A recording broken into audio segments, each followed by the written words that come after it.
Hi, I'm Ben Burgis. I'm the author of Give Them an Argument, Logic for the Left, forthcoming next year from Zero Books. And today I'd like to talk about the intellectual dark web. You know who I'm talking about? Ben Shapiro, Jordan Peterson, Sam Harris, assorted Confederates. And I've been hearing a lot about these guys lately. In fact, it seems to me that everybody has been hearing a lot about them lately, which makes their branding a little strange, a little hard to understand. Because my understanding is that the actual dark web is about sketchy, illegal stuff that doesn't show up in Google searches. And not only do these guys show up in Google searches, they all seem to go on TV all the time and get loving profiles in the New York Times and swim around in pools of Patreon money like Scrooge McDuck. And so it seems like a little much for them to complain about being silenced. That, oh, if that's what being silenced by mobs of SJWs looks like, sign me up. Okay, but I don't want to be too hard on these guys, because there's at least a lot of what they say they stand for that I'm perfectly happy to sign on to. If all the rhetoric about these guys being renegades and heretics means anything at all, it's that they're all about fearlessly debating dangerous ideas and seeing where arguments lead no matter where that is. And hey, I love that stuff. I teach philosophy for a living. That means, among other things, I teach logic classes, both formal, symbolic logic, and the kind of class where you learn about informal logical fallacies. My doctoral dissertation was about issues in logic. I love all of that shit.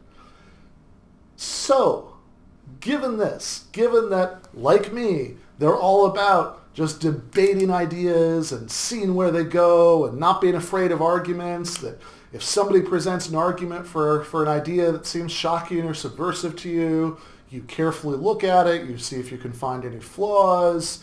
If the argument is convincing, you change your mind. Great stuff. So given that this is the way that they brand themselves, and given their politics, you would expect them to be constantly critiquing Marxism.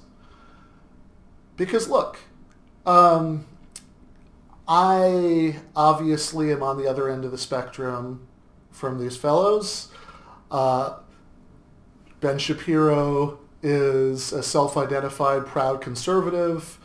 Most of the rest, as far as I can tell, claim to be classical liberals, which seems to be a pretty common thing these days for right-wing intellectuals to say they are. We'll talk more about that in a minute. And I'm a socialist.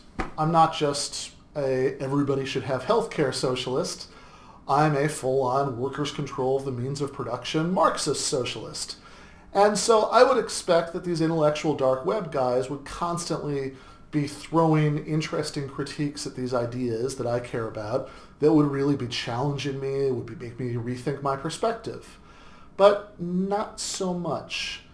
In practice, generally speaking, when any of these guys are actually asked to say something about Marxism, well, it goes a little something like this. Also, if you have the time, would you be willing to sign my copy of the Communist Manifesto so I can send some very interesting messages back at home? Yeah, I mean, you can bring it right here and I'll sign it for you real fast.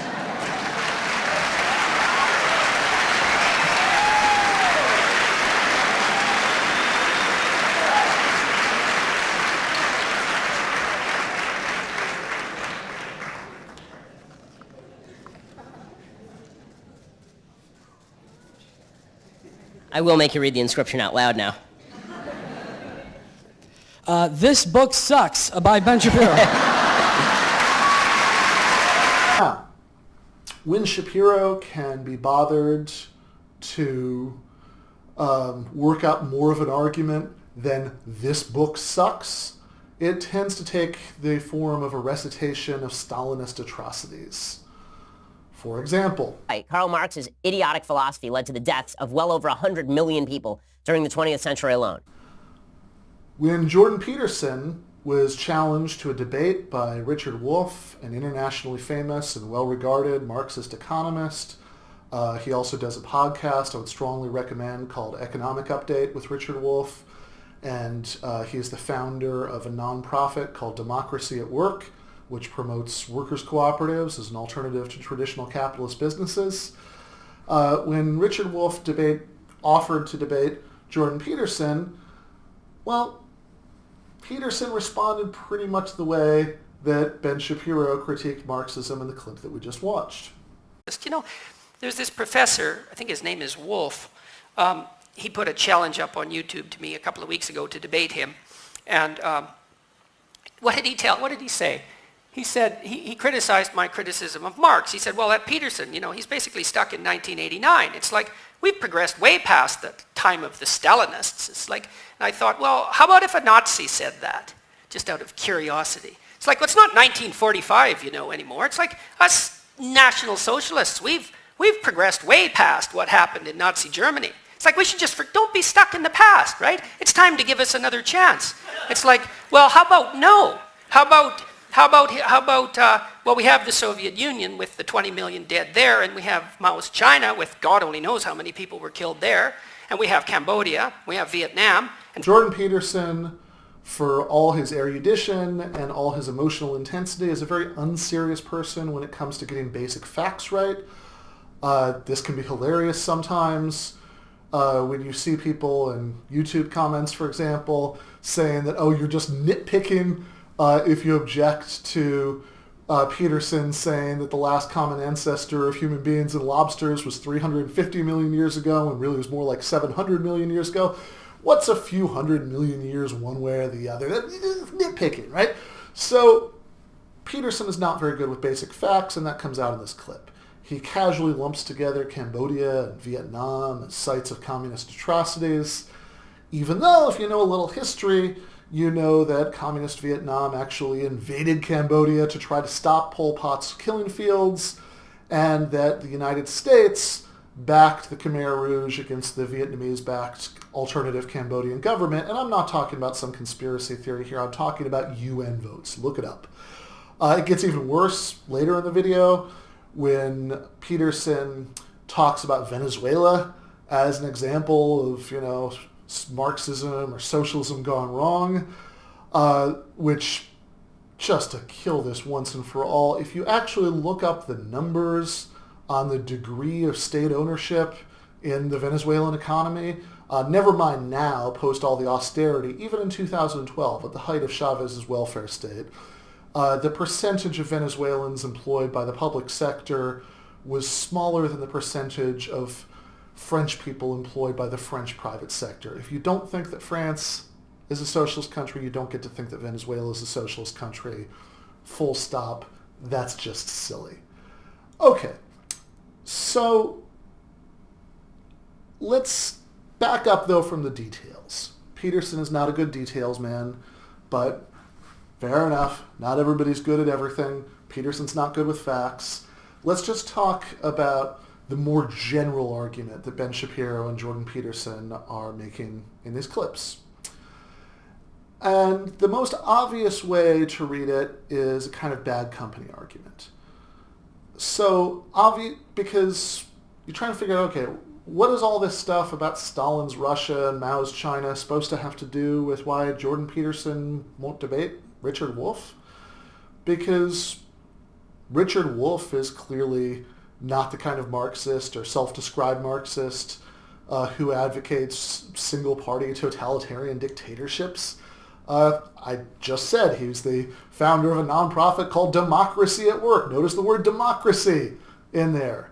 So you think, okay, so how is this recitation of the atrocities of Stalinism supposed to impact on how we should think about anti-Stalinist Marxists like Richard Wolff or Michael Harrington, who is a Marxist theoretician and the main founder of the Democratic Socialists of America? Again, no democratic in the name. Because these guys are clearly not Stalinists. They're clearly not advocates of a Soviet-style system. So what gives here? How do we read this argument? And the most obvious way to read it, as I just said, is as a bad company argument. As an argument that the reason that Marxism should be off the table for debate, they're dangerous heretics who are willing to debate just about anything, but not that, not Marxism, is because Marxism has been associated with these historical atrocities. There were dictators like Stalin and Mao who called themselves Marxists, and this association is enough to make Marxism totally illegitimate and not even worth considering or arguing about or debating. Okay, well, if that is their argument, there are two problems with that. First of all, if Marxism is vulnerable to bad company arguments, conservatism and classical liberalism are vulnerable to even stronger arguments along the same lines. So clearly we can't use bad company considerations to choose conservatism or classical liberalism over Marxism. After all, conservatives supported Pinochet in Chile.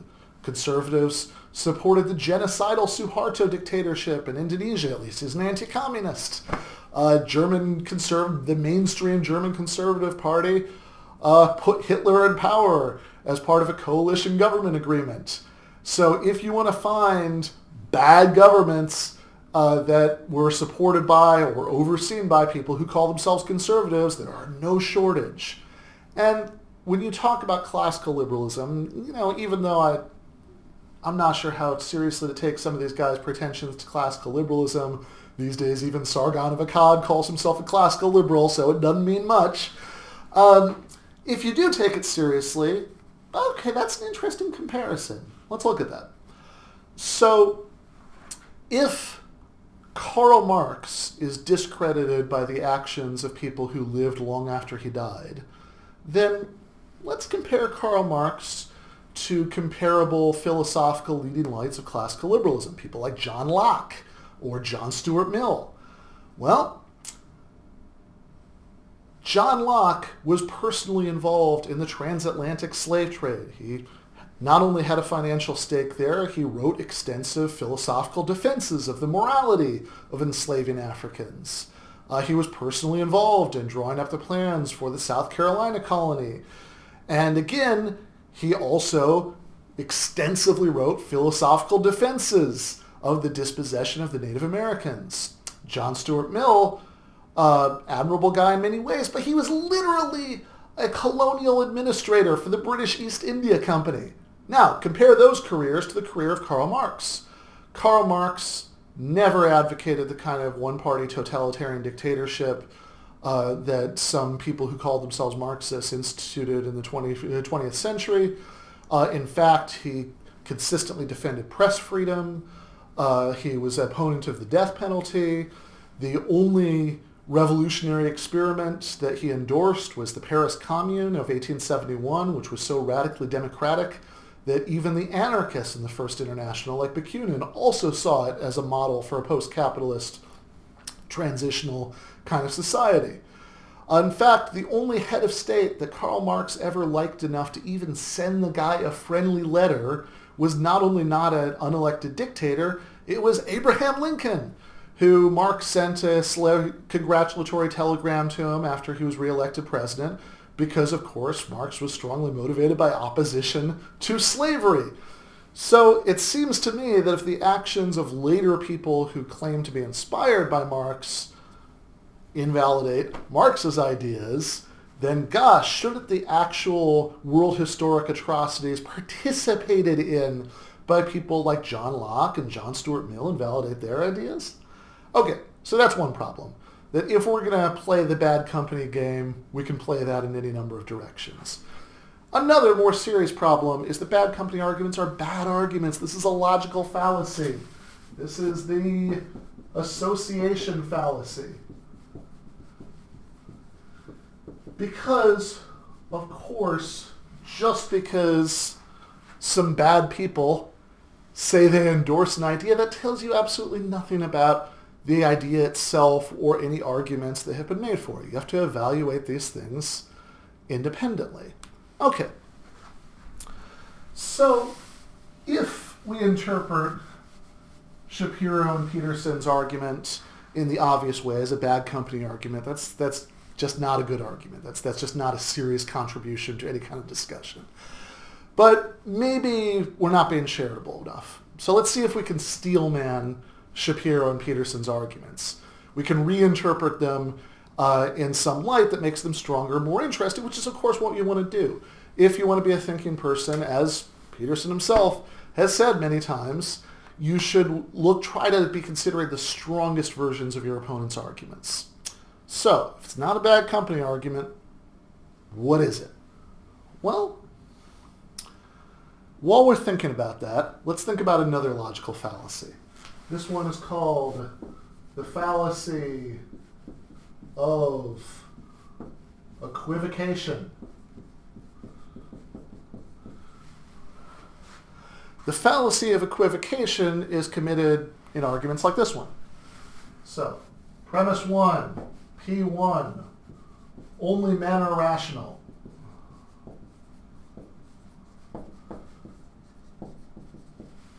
P2, women are not men.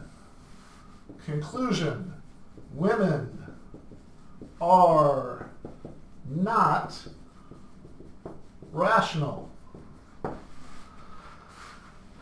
All right. Now,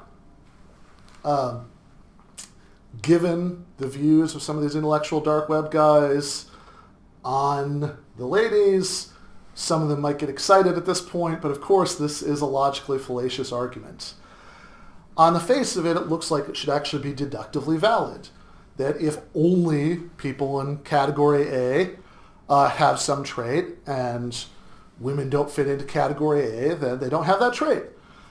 But the reason that it's not only not deductively valid, it's not a good argument in any way, is that there's a key term that's used in two different senses in two different parts of the argument, and the surface appearance that it's valid relies on that equivocation. All right, let's keep that in mind, that this is a really bad fallacy. We want to avoid it. You don't want to argue in ways that rely on those kinds of silly equivocations. And let's consider how we could possibly interpret the Shapiro-Peterson argument against Marxism.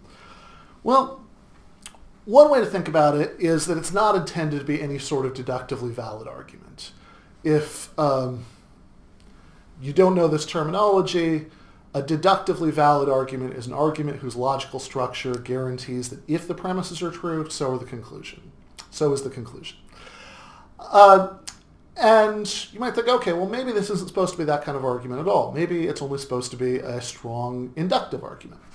So an inductive argument is one where there's no logical guarantee that if the premises are true, the conclusion is true, but there's a very good chance that the premises give you good, solid, serious reasons to believe the conclusion, even without that logical guarantee. And hey, most good arguments that we run into in most contexts in real life aren't of that kind, aren't deductively valid. Usually, if you can at least have an inductively strong argument, that's about the best we can hope for in this epistemic muddle that we're all trying to get through. So, fair enough. Maybe Shapiro and Peterson have a good anti-socialist inductive argument. So, what does that look like? It seems like it's going to be something like this, that say, oh, well, socialism has been tried many times before, and we've gotten gulags and bread lines and all these bad results. So what makes you think this time will be different? All right, so let's see if we can turn that into an explicit argument, and we can take a look at it. P1, socialism has been tried many times before.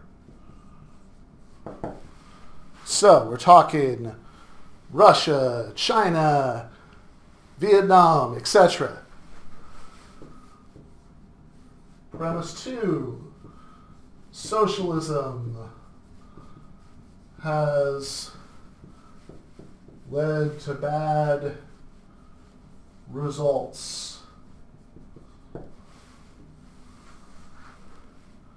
in the past.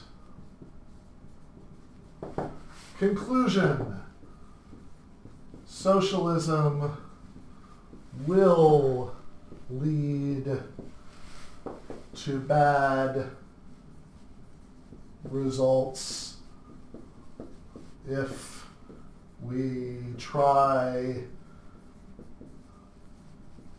again. Okay, even with my terrible handwriting, that should be fairly clear. And it's not that if this P1 and P2 are true, the conclusion has to be true. Again, it's not deductively valid, but it's not intended to be. It's an inductive argument. That's perfectly fine. Here's what's not fine. That this argument commits the fallacy of equivocation. That socialism in the first premise and in the second premise refers to a system of one-party totalitarian dictatorship with the economy being planned from the top down by state bureaucrats and workplaces being just as hierarchical as they are under capitalism. And socialism, in the conclusion, means the kind of socialism that Richard Wolff advocates, the kind of socialism that Michael Harrington advocates, the kind of socialism that Marx and Engels and Rosa Luxemburg advocate. And I just mentioned a diverse group of thinkers. They would disagree with each other on various details, but they all agree that the heart of socialism is the extension of democracy from politics to economics, that if it's not democratic, it's not socialist. All right, at this point, I can just see on the other end of the screen there, some of you are itching to say, no, you're committing a logical fallacy yourself. What you're doing here is running a no true Scotsman argument. So the no true Scotsman argument is the kind of argument that we're running if you say that, for example, no Scotsman has ever fought with a wolf on the grounds of Springfield Elementary School, and I say, hold on, I saw Groundskeeper Willie fight with a wolf on the grounds of Springfield Elementary just last week, and you say, no.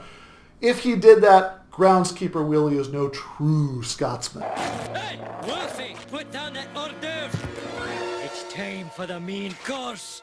Well, the no true Scotsman fallacy is committed when you shift the goalposts, that you change the definition in order to get around an objection. And it strikes me that the dynamic here is actually the opposite of that. That historically, before the rise of Stalinism, everybody used the word socialism to mean economic democracy. So the people who are saying that the USSR, for example, should be regarded as socialism are actually the people who are changing the definition of the term. And as such, saying this is no true Scotsman is like saying that democratic dissidents in North Korea, the Democratic People's Republic of Korea, are no true Scotsmen when they say that North Korea doesn't count as a democracy.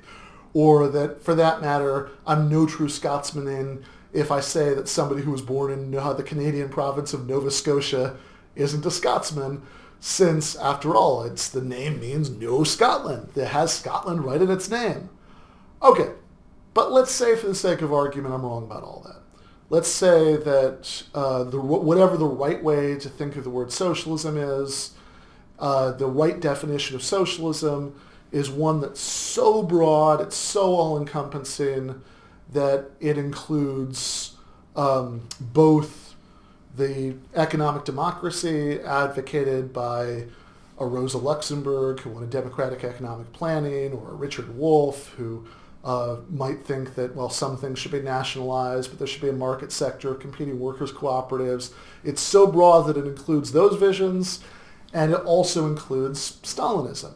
Or hell, let's say for the sake of argument that socialism should be defined in a way that only applies to Stalinism, that economic democracy doesn't even count. Well, if so, it's still an equivocation, because in the premises, socialism is being used in the correct way, and in the conclusion, at least to the extent that this argument is being directed against democratic Marxists like Richard Wolff, the word socialism is being used to describe economic democracy. One way or the other, there's still a fallacy of equivocation going on there. But let's go with the option I mentioned a minute ago. Let's say that the correct way to analyze the concept of socialism is so all-encompassing, it includes economic democracy, it also includes Stalinism. These are both just forms of socialism. But even if you say that, this is still an equivocation.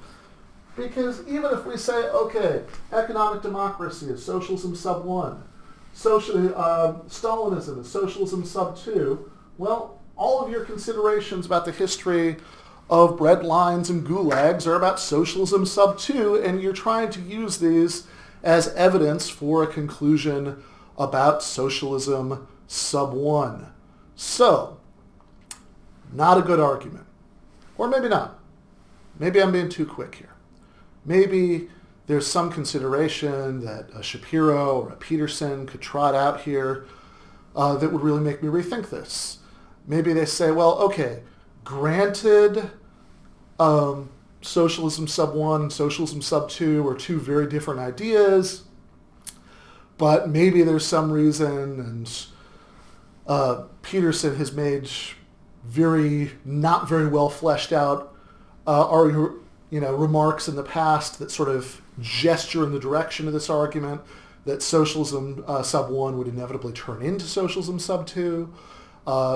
Maybe the problems with socialism sub 2 aren't specifically with the totalitarian one-party political arrangement or the bureaucratic form of economic organization. Maybe they'll go deeper than that. Maybe any form of non-capitalist economics is going to lead to the same problems, perhaps because of some form of the calculation problem pushed by people like Hayek and von Mises.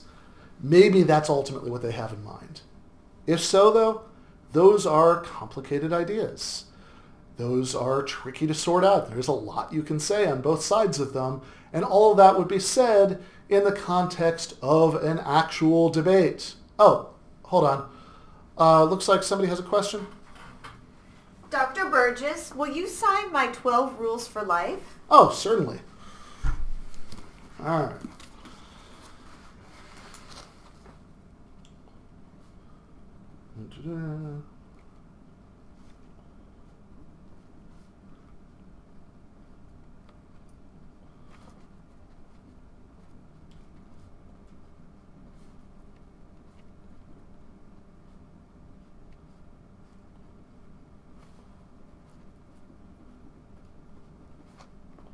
Now, I am going to have to do like Ben Shapiro did in the clip we saw earlier and ask you to read off what I wrote there. If this guy was confident about his ideas, he would debate Richard Wolff. Thanks for watching this Zero Books video. If you enjoyed it, keep your eye out for part 2 in the weeks to come, or subscribe to this channel and click on the notifications bell so that you'll be alerted whenever we release a new video. You should also consider supporting us on Patreon. Our patrons get access to our Inside Zero Books podcast every week and can get access to the Zero Books Book Club and help us to continue making online content from the left.